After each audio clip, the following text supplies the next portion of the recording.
Hi guys, नमस्ते, जय हिंद, जय माता दी और जय भारत।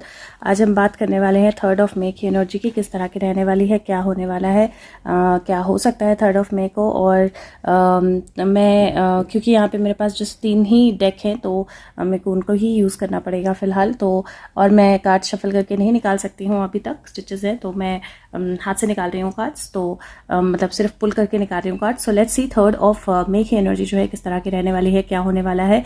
मैं टैरो ऑफ द डिवाइन से कार्ड निकालूंगी and then I am also guided heaven and earth से कुछ कार्ड्स निकालने के लिए। So let's see how it goes and how it flows, but let's see. So the first card for 3 May 2022, what is going to happen, what do we need to know. Second card for 3 May 2022, what is going to happen, what do we need to know. Third card for 3 May 2022, what is going to happen, what do we need to know. Okay, so I am guided to pull these 2 more क्योंकि खुद ही side पे हो गया। मैं आंख बंद करके card निकाल रही थी। This is 1 and this is 1. Okay, so 3 May 2022 सबसे पहली एनर्जी जो मुझे यहाँ पे दिखाई दे रही है 3 May के लिए वो है स्टार कार्ड।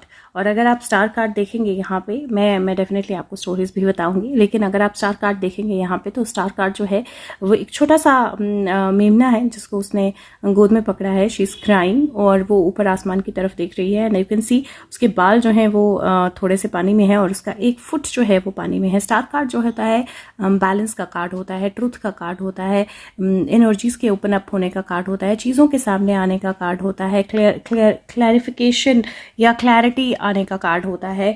कहीं जो स्टार की एनर्जी है वो बैलेंस भी बताती है, क्लैरिटी भी बताती है।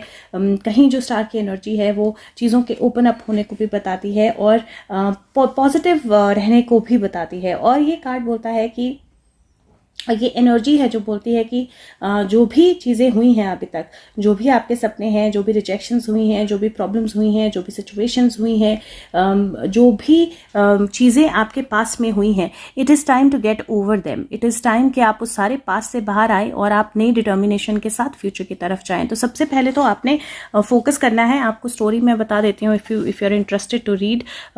Sister Alyonushka and brother Ivanushka, तो ये स्टोरी है, रशिया की स्टोरी है। और I don't know why but the first feeling that I got with this was nuclear और ब्लास्ट। बट यस, सो पहली एनर्जी जो है वो मुझे कहीं दिखाई दे रही है जहाँ पे आपको डेफिनेटली पास्ट को पीछे रख के, पास्ट की डिसअपॉइंटमेंट्स, पास्ट के जो भी थॉट्स हैं, जो भी इम्बैलेंसेज हैं, उनको पीछे रख के you will have to start moving towards future. आपको फ्यूचर की तरफ पाथवे पे आगे बढ़ना है, आपको फ्यूचर की तरफ स्टेप लेके आगे बढ़ना है, आपको फ्यूचर की तरफ कंप्लीशन की तरफ आगे बढ़ना है। क्योंकि जिस तरह से ये कार्ड्स अलाइंड है, स्टार के बाद नाइट ऑफ सोर्ड आया है और अगर आप देखें तो यहाँ पे वो नाइट जो है वो बहुत इनोसेंट है, बहुत क्योंकि ये उसका ब्रदर है स्टोरी के हिसाब से, तो वो नाइट जो है वो बहुत इनोसेंट है, वो बहुत एकदम छोटा सा आपको दिखाई देगा। यहाँ पे शीप या बेबी शीप या बेबी हॉर्स भी हो सकता है। और यहाँ पे वो फुली ग्रोन अप है और वो बाहर की एनर्जी की तरफ जा रहा है। और ये कार्ड मुझे हमेशा पता नहीं क्यों I relate this card to Krishna, जबकि इसकी स्टोरी जो है वो कृष्णा के साथ रिलेटेड नहीं है, लेकिन क्योंकि इसके आसपास इतना सारा मोरपंख है कि मैं जो नाइट ऑफ सोर्ड का कार्ड इसका इस डेक का है स्पेसिफिकली, मैं इसको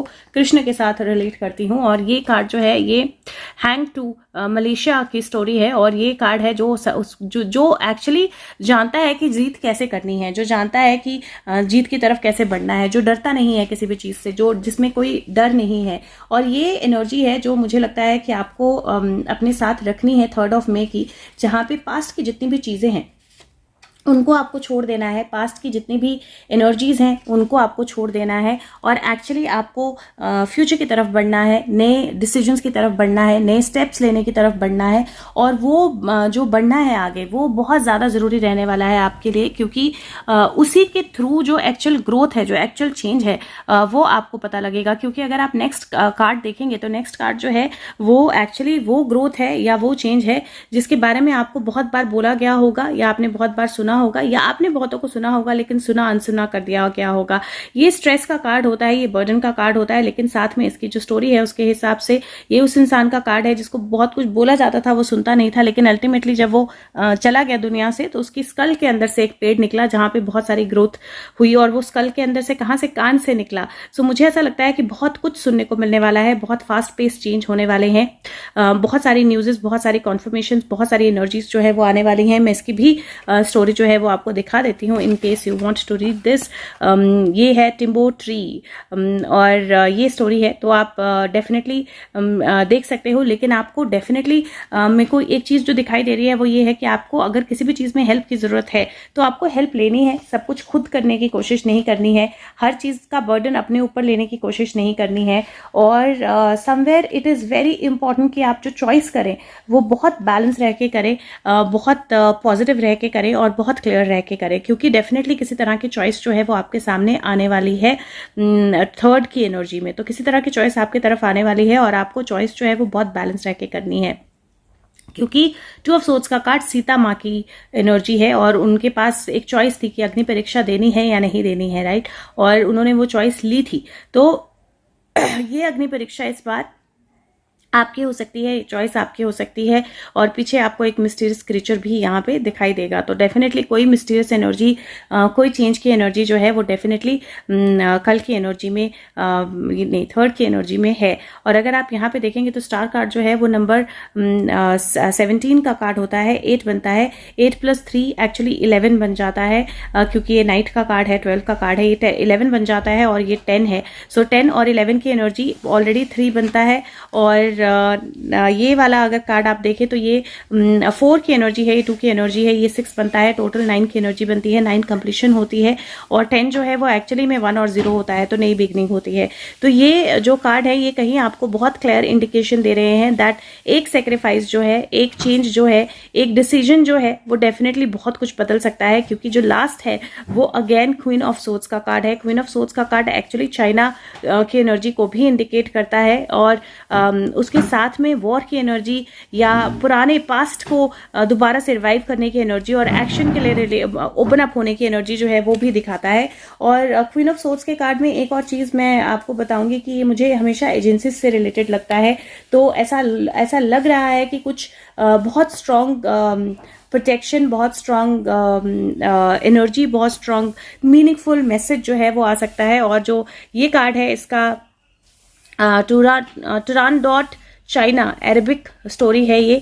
और अगेन ये क्वीन जो है ये बिट्रेयल जो है उसको नहीं सहती है, और बहुत स्ट्रांग है, ब्रूटल है, कोल्ड है, लेकिन इंटेलिजेंट है, उसको पता है कि क्या करना है, कैसे करना है और क्या स्टेप्स लेने हैं। तो मुझे जो एनर्जी है वो बहुत क्लैरिटी की तरफ जाती हुई दिखाई दे रही है। इट फील्स लाइक कि कुछ इनिशियल डिसअपॉइंटमेंट हो सकती है या कुछ इनिशियल ऐसी थॉट हो सकती है जो आपको वरी करे, जो आपको थोड़ा सा आपका फोकस हिलाए, या थोड़ा सा आपको ऐसा लगे कि am I ready for this sacrifice और नॉट, या आपको लगे कि मुझे ये स्टेप लेना है नहीं लेना है। लेकिन डेफिनेटली न्यूज़ेस हैं, डेफिनेटली कॉन्फर्मेशंस हैं, डेफिनेटली मैसेजेस हैं। हेडेक्स को लेकर थोड़ा सा आपने ध्यान रखना है, हेडेक्स हो सकती हैं कल की एनर्जी में, मुझे थोड़ा सा वो दिखाई दे रहा है। दूसरा, अगर आपको किसी भी तरह का गैस्ट्रिक या बीपी रिलेटेड कोई इशू है तो कल आपने बहुत ध्यान रखना है, क्योंकि थोड़ा सा कल, एज इन मैं थर्ड की बात कर रही हूँ, थर्ड को आपने बहुत ध्यान रखना है, क्योंकि थोड़ा सा उसमें भी अप डाउन जो है वो देखने को मिल सकता है। लेकिन ओवरऑल मुझे ऐसा लगता है कि आपको कोई न्यूज़, कोई खबर, कोई चीज़ जो है वो आपकी तरफ आ सकती है, कोई कम्युनिकेशन जो है वो आपकी तरफ आ सकती है। डेफिनेटली कोई स्टेप आपको लेना होगा, लेकिन कुछ ऐसा जिसको सुनने के लिए आपके कान तरस गए हैं। मतलब अगर मैं इसको ऐसे बोलूँ तो कुछ ऐसा जिसको सुनने के लिए आपके कान तरस गए हैं, उस तरह की कोई न्यूज़ जो है वो आपकी तरफ आ सकती है, क्योंकि दोनों ही तरफ जो है वो बहुत स्ट्रांग एनर्जी के कार्ड्स मुझे दिखाई दे रहे हैं और टोटल एनर्जी भी बहुत स्ट्रांग है।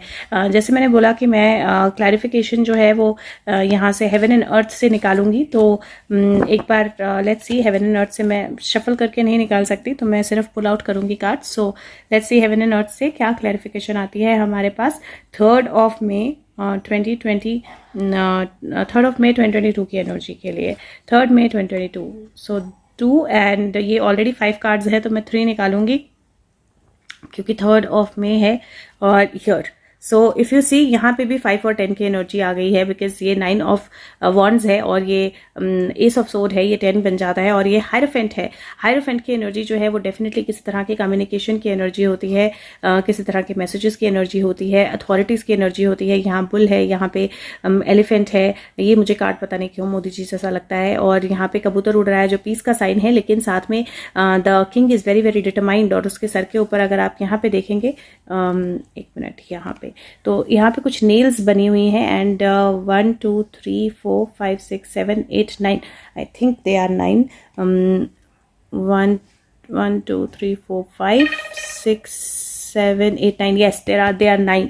और 9 जो होता है, जैसे मैंने बोला, कंप्लीशन से जस्ट एक स्टेप पहले होता है। ये अथॉरिटी और पावर का साइन है, ये अर्थ और वाटर के साइंस हैं। तो एक तरह से मुझे ऐसा लगता है कि all 4 elements of the universe are going to be in play undoubtedly, लेकिन अर्थ और वाटर जो है, ये दो मुझे बहुत स्ट्रॉन्ग एनर्जीज लग रही है। ये कहीं ना कहीं ट्रांसफॉर्मिंग या ट्रांसडेंटल एनर्जी का साइन होता है, और ये आई थिंक वाटर का साइन होता है। और ये जो एनर्जीज है, यहाँ पे अगर आप देखें तो यहाँ पे आपको ये एक सन दिखाई देगा, एक सन यहाँ पे दिखाई देगा, एक यहाँ पे ये जोडिक साइंस के साइन है, और ये आपको एक यहाँ पे दिखाई देगा, एक यहाँ पे दिखाई देगा, एक यहाँ पे दिखाई देगा।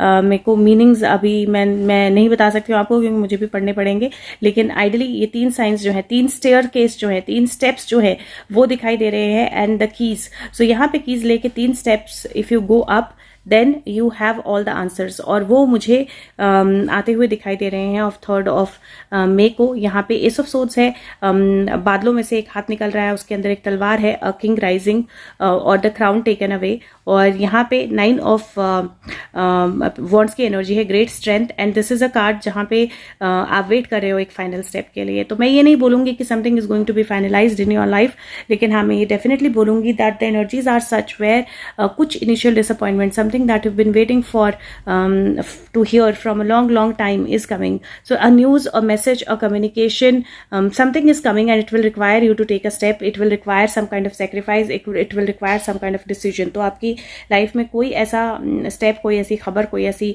न्यूज, कोई ऐसी चीज आ सकती है जो आपका, जहाँ पे आपका एक कदम, आपका एक कम्युनिकेशन, आपका एक स्टेप, आपका एक कॉन्फर्मेशन, आपका वो 3 सीढ़ी चढ़ना जो है वो बहुत ज़रूरी रहेगा, और वहाँ से बहुत कुछ बदलने वाला है। और अगर टोटल एनर्जी में यहाँ पे देखूँ तो ये 9 + 1 10 होता है, 5 + 1 6 की एनर्जी होती है, और यहाँ पे हमारे पास 9 पहले से था, तो 9 10 11 12 13 14 15 टोटल 6 की एनर्जी होती है। 6 की energy is victory, we all know that, और 6 की एनर्जी इज ऑल्सो लवर्स, जो एक्चुअली कनेक्शन की एनर्जी होती है, मीटिंग की एनर्जी होती है। तो ओवरऑल एनर्जी मुझे बहुत ब्यूटीफुल और पावरफुल लग रही है। बस खुद पे भरोसा रखें, और बाकी अगर हो सके तो वीडियो को लाइक करें और सबके साथ शेयर करें। मैं इंडिया और वर्ल्ड की बात करूंगी, अगर आप कंटिन्यूशन में देख रहे हैं तो आप कंटिन्यूशन में देख सकते हैं, और अगर आप अलग अलग वीडियोस में देख रहे हैं तो ये नेक्स्ट वीडियो होगी, इसको आप प्लीज़ लाइक और शेयर कर दें सबके साथ, ताकि सब तक पहुँच पाए।